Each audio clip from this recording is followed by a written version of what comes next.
इसका जड़ से इलाज होम्योपैथी में ही मुमकिन है। ऐसा हम इसलिए बोल रहे हैं क्योंकि एक्जिमा जो है ना वो एक ऐसी कंडीशन है कि इसमें जो एलोपैथिक जो ट्रीटमेंट है ना वो इसमें ज़्यादातर टाइम मतलब ज़्यादातर क्या एक सप्रेशन का काम करता है, यानी उस प्रॉब्लम को दबा देता है। चाहे वो मलम दे, चाहे वो स्टेरॉइड के रूप में कोई दवाइयाँ दें या कोई भी तरह की दवा दें, तो वो दब जाता है और वो कभी नहीं ठीक होता है। वो एक ऐसा लगता है पेशेंट को मैं ठीक हो गया हूँ, बट वो फिर से वापस आता है। जैसे फॉर एग्जांपल आपके घर में गंदगी है, मान लीजिए आपके घर में रूम में गंदगी है। अगर आप उस गंदगी को बेड के नीचे ढकेल दें तो क्या गंदगी गायब हो गई? दिखना बंद हो गई, लेकिन गायब थोड़ी हो गई है। वैसे ही एलोपैथिक दवाई आप लगा लें स्किन के ऊपर, सरफेस के ऊपर जहाँ पे एक्जिमा है, वो वहां से तो हट गया, लेकिन वो अंदर दब गया शरीर के अंदर। तो होम्योपैथी क्या करेगी ना, वो उसको बाहर निकालेगी। जैसे कि आप बेड के नीचे जो गंदगी है आप उसको बाहर निकालें, तब जाके वो गंदगी दूर होती है। तो इस तरह से होम्योपैथी जड़ से एक्जिमा को उखाड़ सकती है, जड़ से ठीक कर सकती है। तो दोस्तों हम बात कर रहे हैं स्किन डिजीज एक्जिमा की। बिल्कुल। एक्जिमा जिसको एटोपिक डर्मेटाइटिस भी बोला जाता है, और ये एक बहुत ही आम बीमारी है। बिल्कुल। बहुत कॉमन है, किसी को भी हो सकती है, किसी भी एज ग्रुप को हो सकती है। अमीरी गरीबी कुछ नहीं देखती, हर किसी को ये अपने वश में ले लेती है। बिल्कुल। तो दोस्तों इसी की होम्योपैथिक दवाइयों के बारे में हम चर्चा करेंगे। बिल्कुल। उससे पहले हम ये जानते हैं कि यह बीमारी एक्जिमा एक्चुअली है क्या। स्किन कंडीशन है और यूजुअली ये रैश के फॉर्म में देखा जाता है, लाल रंग का। बहुत इसमें खुजली होती है और ज्यादातर टाइम ये ड्राई रहता है, बट ये वेट भी हो सकता है, यानी इसमें कोई तरह का रिसाव भी रह सकता है। ये शुरुआती स्टेज होता है, इस तरह से एक्जिमा की शुरुआत होती है। बिल्कुल। लेकिन जब ये एडवांस हो जाता है तो इसका कलर एकदम ब्लैक टाइप का हो सकता है, साथ ही साथ स्किन मोटी हो जाती है और ये बहुत ज्यादा ड्राई हो सकता है। कोई भी काम आप कर रहे हैं, सपोज आपके कहीं पे पैर में एक्जिमा है, आप कोई काम कर रहे हैं, बार बार आपका हाथ पैर की तरफ जाता है, बार बार इचिंग के लिए आपका हाथ जाता है। नींद में आप सो रहे हैं, बस नींद खुल गई, अचानक इचिंग बहुत ज्यादा होने लगी, नींद आपकी डिस्टर्ब हो गई। आप कोई मीटिंग में है, कुछ मीटिंग अटेंड कर रहे हैं, कुछ प्रेजेंटेशन दे रहे हैं, आपको एक्जिमा है, आपका हाथ बार बार वहां जाता है, तो एक बहुत अनकंफर्टेबल सिचुएशन बन जाती है। तो दोस्तों अब हम इसकी होम्योपैथिक मेडिसिन में आते हैं। होम्योपैथिक मेडिसिन फॉर एक्जिमा, सबसे टॉप ग्रेड की मेडिसिन और the most important medicine for eczema है सल्फर। सल्फर दोस्तों स्किन डिजीज में, कोई भी स्किन डिजीज में टॉप की होम्योपैथिक मेडिसिन बोली जाती है। उसके पीछे वजह यह है कि जो टिपिकल एक्जिमा के सिम्टम्स होते हैं कि स्किन रैशेस, ड्राई होता है, बर्निंग होता है, जलन होती है इसमें, प्लस खुजली बहुत ज्यादा होती है। बिल्कुल सेम यही सारे सिम्टम्स सल्फर के होते हैं। और ये जो खुजली रहती है ना, ये ज्यादा शाम के टाइम पर या रात के टाइम पर ज्यादा दिखी जाती है। गर्मियों के सीजन में खुजली बहुत ज्यादा रहती है, तो गर्मियों में बहुत इनको तकलीफ होती है, ये खुजलाते रहते हैं, सारा दिन ये खुजलाते रहते हैं। और खुजली इतनी ज्यादा होती है कि कभी कभी खुजली करते करते करते ये मतलब वहां से ब्लड तक निकाल लेते हैं, छिल जाता है वो जगह, और वहां से ब्लीडिंग होने लगती है। उसके बाद भी इनको खुजली में आराम नहीं मिलता है। बिल्कुल। इनके फैमिली हिस्ट्री में भी ना एक्जिमा या स्किन डिजीज की फैमिली हिस्ट्री हमेशा सल्फर पेशेंट में रहती है, तो ये एक इम्पोर्टेंट बात है। एक और इम्पोर्टेंट बात है, सल्फर पेशेंट को मीठे खाने की बहुत इच्छा रहती है। इनका जो मल है ना वो भी बदबूदार ही रहता है ज्यादातर टाइम पे, और पसीने में भी बदबू आती है। तो इस तरह का अगर स्वभाव है कि फैमिली की हिस्ट्री है आपके एक्जिमा की, मीठा खाना पसंद करते हैं और आपको एक्जिमा है, बहुत खुजली आती है खास करके शाम को या रात के टाइम पर, और हीट है बॉडी में बहुत ज्यादा, तो आप सल्फर अगर बहुत ज्यादा है, देखिए अगर बहुत ज्यादा एक्जिमा है, काफी अमाउंट में है, तब 30 पावर में ही 2 डोज लीजिए। सिर्फ 2 डोज सफिशिएंट है। और अगर हल्का अमाउंट में है तो आप 200 पावर की 2 डोज ले सकते हैं।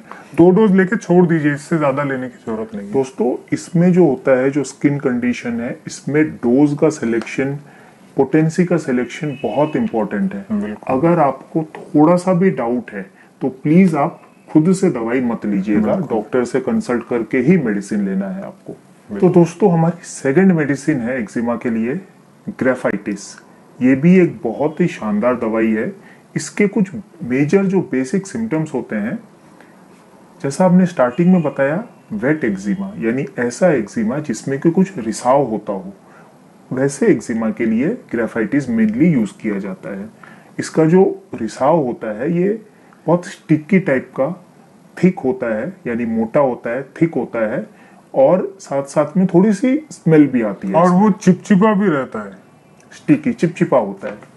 तो ऐसा अगर एक्जिमा आपको है तो ग्रेफाइटिस को आपको ग्रेफाइटिस सोचनी चाहिए। बिल्कुल। साथ ही साथ कुछ और इम्पोर्टेंट सिम्टम्स हैं इसके, जैसे कि एक्जिमा विथ ओबेसिटी यानी मोटापा, और साथ साथ में कॉन्स्टिपेशन यानी कब्जी की शिकायत भी आपको रहती है। बिल्कुल। ग्रेफाइटिस का जो पेशेंट है ना दोस्तों, ये एक बहुत ही आलसी पेशेंट है। मतलब अगर किसी को तो उठ के चलना भी भारी लगे ना, तो वो ग्रेफाइटिस हो सकता है। उसको बस वो पड़ा है तो ठीक है, और यही रीजन है कि वो उसके जो मल है ना वो भी उसके शरीर में पड़ा ही है, वो भी बाहर निकालने में उसको जोर आता है, इसीलिए कब्जी रहती है, कॉन्स्टिपेशन रहती है। स्किन जो रहता है ना ग्रेफाइटिस का, बहुत ही अनहेल्दी स्किन रहता है। इनके स्वेट पसीना में बहुत स्मेल आता है, लेकिन एक बहुत इंपॉर्टेंट चीज है कि इनको ठंड ज्यादा लगती है। ठंड का मौसम बर्दाश्त करने में इनको दिक्कत होती है। साथ ही साथ ठंड के टाइम पे इनके होंठ या पैर की एड़ी ये भी फट सकती है। तो ये इस तरह का नेचर अगर आपका है और साथ में आपको एक्जिमा है तो आप ग्रेफाइटिस लीजिए।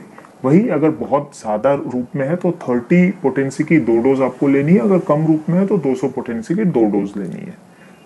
दोस्तों, हमारी तीसरी मेडिसिन है एक्जिमा की, पेट्रोलियम।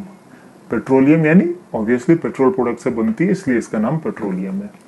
ये एक ऐसी मेडिसिन है जो कि एक स्पेशल टाइप ऑफ एक्जिमा, जो स्पेशली आपको हथेलियों में और पैरों के नीचे, पैर का जो निचला हिस्सा होता है, इन दोनों जगहों पे खास करके इसके जो लक्षण है या इसका जो एक्जिमा है वो पाया जाता है। और एक और टिपिकल इसमें सिम्टम होता है कि इसमें जो एक्जिमा है उसमें क्रैक्स होते हैं, यानी वो फट जाते हैं या कट जाते हैं। साथ ही साथ स्किन बहुत ज़्यादा ड्राई रहती है, और इस ड्राइनेस की वजह से मेनली वो स्किन फट जाती है, क्रैक हो जाता है उसमें। इन पेशेंट्स को ठंड बहुत ज़्यादा लगती है। इनके जो इरप्शंस हैं वो मोस्टली ठंड के टाइम पे ज़्यादा होते हैं। बिल्कुल। तो ऐसे इरप्शन जो ठंड में ज़्यादा हों और गर्मी में ठीक हो जाएं, तो ऐसे लोग, और स्किन ड्राई है तो पेट्रोलियम ज़रूर से लेना चाहिए। तो पेट्रोलियम लेने का तरीका वही सिंपल है। अगर बहुत कम रूप में है आपको तो 200 पोटेंसी 2 डोज लेना है, और अगर ज़्यादा रूप में है तो 30 पोटेंसी 2 दिन लेके आपको छोड़ देना है। तो दोस्तों, एक्जिमा की हमारी इस राउंड की लास्ट मेडिसिन है नेट्रम म्यूर। दोस्तों, नेट्रम म्यूर बहुत अच्छी मेडिसिन है एक्जिमा की, बहुत इफेक्टिव है। इसका जो इरप्शंस होता है नेट्रम म्यूर का, ये इरप्शंस जो होते हैं ना, ये मार्जिन ऑफ हेयरी स्काल, यानी जहाँ पे बाल होते हैं उसका जो बॉर्डर होता है ना, जैसे ये मार्जिन्स हो गए, हेयर के मार्जिन्स वगैरह हो गए ना, ये सब हो गए ये एरियाज, तो यहाँ पर ये ज्यादा देखा जाता है। इनका जो स्किन रहता है नेट्रम म्यूर का, ये ऑयली स्किन रहता है। जैसे पेट्रोलियम ड्राई है तो नेट्रम म्यूर में ऑयली स्किन है।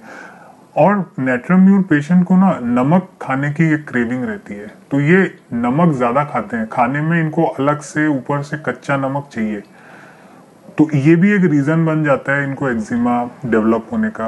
अच्छा, धूप बर्दाश्त नहीं कर सकते हैं नेट्रम म्यूर के पेशेंट, जैसे ही धूप में गए तो इनको माथा दर्द होने लगता है।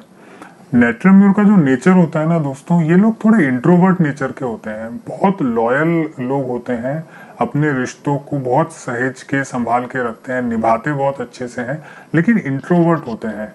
जल्दी किसी भी बात इनको जल्दी चुभ जाती है, हर्ट जल्दी हो जाते हैं, और अपने मन में रखते हैं उस हर्ट को।